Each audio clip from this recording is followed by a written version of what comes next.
स्वागत दोस्तों आपका चैनल के साथ में चलेंगे। सबसे पहले सबसे बड़ी आपको बताएंगे दोस्तों, कांग्रेस पार्टी की ओर से अचानक से सीडब्ल्यूसी की बैठक बुलाई गई है और देश भर के अंदर अलग अलग पार्टियों के द्वारा अलग अलग राज्यों के अंदर मनरेगा योजना के खिलाफ बीजेपी सरकार के द्वारा लाए गए कानून के विरोध को लेकर तैयारियां शुरू हो गई है। दोस्तों बताएंगे इंडिया गठबंधन एक और मुद्दे को लेकर पूरी तरीके से एकजुट हो गया है। बताएंगे क्या है पूरा मामला और कहां पर सबसे बड़ा बवाल मचा हुआ है। दोस्तों इसी के साथ में कांग्रेस पार्टी की नेत्री प्रियंका गांधी की ओर से भी पूरे मामले पर जानकारी दी गई है। बताएंगे सदन के अंदर पन्ने फाड़ फाड़ कर फेंके गए भाजपा के मंत्री के सामने और जमकर हुआ है विरोध। इसी के साथ में एक एक करके चलेंगे आज की सारी बड़ी अपडेट। लेकिन उससे पहले अगर आप भी मानते हैं कि गांव के समाज के लोगों की लाइफलाइन कहे जाने वाले मनरेगा पर हाथ लगाना बीजेपी के लिए सबसे बड़ी गलती साबित होगी, तो इस वीडियो को लाइक करके लाल बटन दबाकर चैनल को सब्सक्राइब करके बेल आइकन दबाकर कमेंट बॉक्स में अपनी राय जरूर लिखकर बताएगा। दोस्तों ज्यादा से ज्यादा वीडियो को शेयर कीजिएगा। चलते हैं सबसे पहले सबसे बड़ी ब्रेकिंग न्यूज अपडेट की तरफ, जहां पर भारत के ग्रामीण इलाकों के अंदर लाइफलाइन कहे जाने वाले मनरेगा स्कीम के साथ छेड़खानी करके बीजेपी ने बड़ी गलती की है। दोस्तों आपको बता दें कि मनरेगा योजना का नाम बदलकर बल्कि पूरे कानून को बदलकर बीजेपी ने विकसित भारत जी ग्राम जी योजना का नाम रख दिया। दोस्तों यानी पूरी तरीके से महात्मा गांधी के नाम का अपमान किया गया और उससे बड़ी बात यह है कि जो नियम बदले गए उसमें बीजेपी ने आग से खेलने का काम किया है। दरअसल हुआ यह है दोस्तों कि जो नया कानून मनरेगा को रिप्लेस करके हटा के बनाया गया है वीबी ग्राम जी योजना, उसके अंदर राज्य सरकारों के ऊपर पूरी तरीके से भार डालने की कोशिश की गई है। पहले मनरेगा योजना के तहत जो मजदूरों को पैसे मिलते थे दोस्तों, उनको वेतन मिलता था, वो पूरा पैसा केंद्र सरकार की ओर से जाता था। लेकिन अब राज्य सरकार से 40% पैसा वसूला जाएगा दोस्तों, यानी राज्य के ऊपर अतिरिक्त बोझ डाला जाएगा। पिछले साल मनरेगा में केंद्र सरकार ने 90,000 करोड़ रुपए खर्च किए थे दोस्तों। जो 100% पहले पैसा केंद्र सरकार को खर्च करना था, उसमें से केवल 60% बीजेपी की केंद्र सरकार खर्च करेगी। बाकी 40% का बोझ, तकरीबन 36,000 करोड़ का बोझ राज्य सरकारों के ऊपर डाला जाएगा दोस्तों। यानी एक एक राज्य सरकार के ऊपर कम से कम 1,000 करोड़ का बोझ बढ़ेगा दोस्तों। और बड़े राज्यों के अंदर ये बोझ और बड़ा होने वाला है और राज्यों के ऊपर ये जो पैसा लादा गया है दोस्तों, इसी का जोरदार तरीके का विरोध शुरू हो गया। दरअसल हुआ ये कि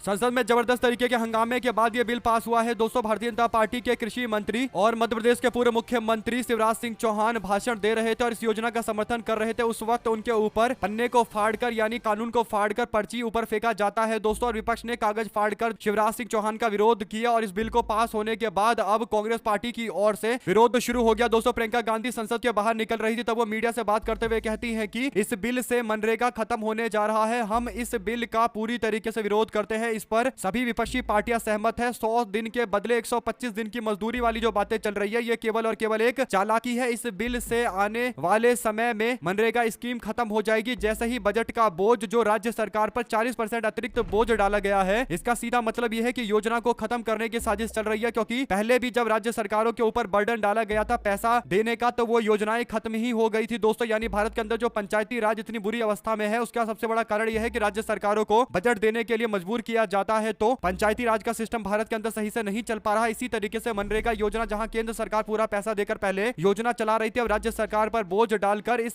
पूरी योजना को बर्बाद करने की साजिश चल रही है। प्रियंका गांधी आगे कहती है कि मनरेगा योजना देश के गरीब से गरीब लोगों को रोजगार का सहारा पहले देती थी, जो कोरोना जैसे मुश्किल हालातों में भी उनके साथ में रही। इसलिए ये बिल गरीब मजदूरों के खिलाफ है, हम इसका सख्त विरोध करते हैं। और विकसित भारत गारंटी फॉर रोजगार एंड आजीविका मिशन जो ग्रामीण योजना ये बनाई गई है, जिसे विकसित भारत यानी वीबी ग्राम जी योजना नाम रखा गया है, इसका कांग्रेस पार्टी पूरी तरीके से विरोध करेगी दोस्तों। इसके बाद पार्टी ने फैसला लिया है कि विरोध केवल संसद भवन के अंदर नहीं होगा, बल्कि देश के अलग अलग कोनों में होगा। और क्योंकि हर राज्य से जुड़ा हुआ यह मामला है दोस्तों, तो इंडिया गठबंधन फिर से इस मामले पर एकजुट नजर आएगा और सभी राज्य की सरकारें विरोध करती नजर आने वाली है। दरअसल हुआ यह है कि कांग्रेस पार्टी ने आनन फानन में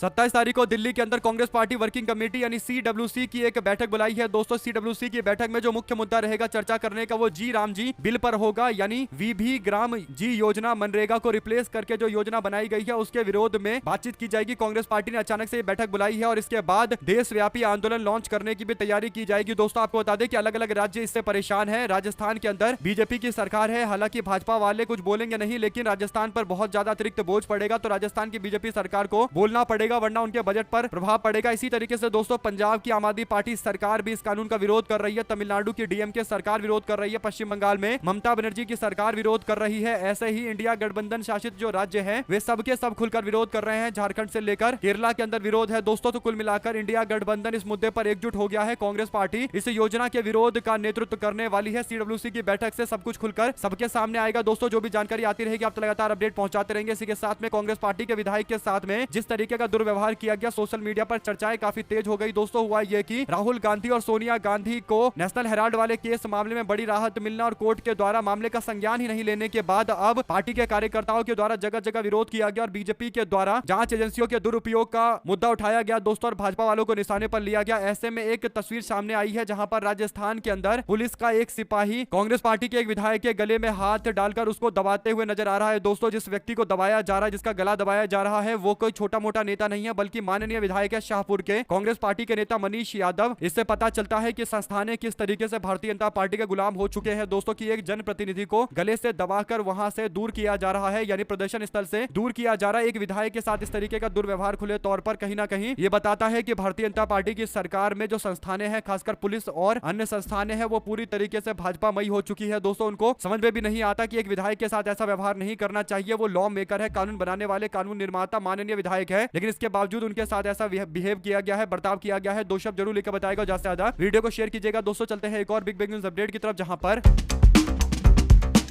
नीतीश कुमार के द्वारा जिस तरीके से हिजाब पहनी महिला के साथ में, लड़की के साथ में अपमान भरा व्यवहार किया गया दोस्तों, इसकी जमकर आलोचना हो रही है और नीतीश कुमार के खिलाफ लोग कार्रवाई की मांग कर रहे हैं। इसी बीच केंद्रीय मंत्री गिरिराज सिंह ने नीतीश कुमार को लेकर एक ऐसा बयान दिया है दोस्तों जो काफी ज्यादा शेयर होने लगा है। भारतीय जनता पार्टी के नेता गिरिराज सिंह से नीतीश कुमार के दुर्व्यवहार को लेकर सवाल पूछा गया तो गिरिराज सिंह नीतीश कुमार को डिफेंड करते हुए, उनकी रक्षा करते हुए कहते हैं कि युवती यानी जिस लड़की के साथ अपमान हुआ है वो अपनी नौकरी को ठुकरा दे या फिर नरक में चली जाए। नीतीश जी ने कुछ भी गलत नहीं किया। केंद्रीय मंत्री गिरिराज सिंह ने नीतीश कुमार के वायरल वीडियो को लेकर यह बात कही है दोस्तों, यानी मोदी सरकार का मंत्री और 2 कदम आगे निकलकर युवती के खिलाफ उल्टा बोल रहे हैं। इससे पता चलता है कि महिलाओं को के प्रति, खासकर मुस्लिम महिलाओं के प्रति किस तरीके की मानसिकता है एनडीए गठबंधन वालों की दोस्तों। और केंद्रीय मंत्री और मुख्यमंत्री जब इस तरीके की दुर्भावना वाली बयान देंगे तो फिर महिला कैसे अपने आप को सुरक्षित महसूस करेगी, लड़की कैसे सुरक्षित महसूस करेगी, और नौकरी, सरकारी नौकरी जो काफी मेहनत के बाद मिली है उसमें काम कर पाएंगे। अगर आप भी मानते हैं दोस्तों कि मुख्यमंत्री नीतीश कुमार उसके बाद गिरिराज सिंह के द्वारा इस तरीके के विवादित बयान दिए जाना ही बड़ा कारण है कि लड़की अपने आप को असुरक्षित महसूस कर रही है और कहीं ना कहीं बिहार सरकार की नौकरी को ठुकराने की पूरी तैयारी हो गई है और वो कोलकाता चली गई है। अगर आप भी मानते हैं कि केंद्रीय मंत्री गिरिराज सिंह ने भी सारी मर्यादाएं पार करते हुए ये जो बातें बोली है, साफ तौर पर महिला का अपमान किया गया है, युवती का अपमान किया गया है, 2 शब्द जरूर लिखकर बताएगा दोस्तों। चलते हैं एक और बड़ी अपडेट की तरफ, जहां पर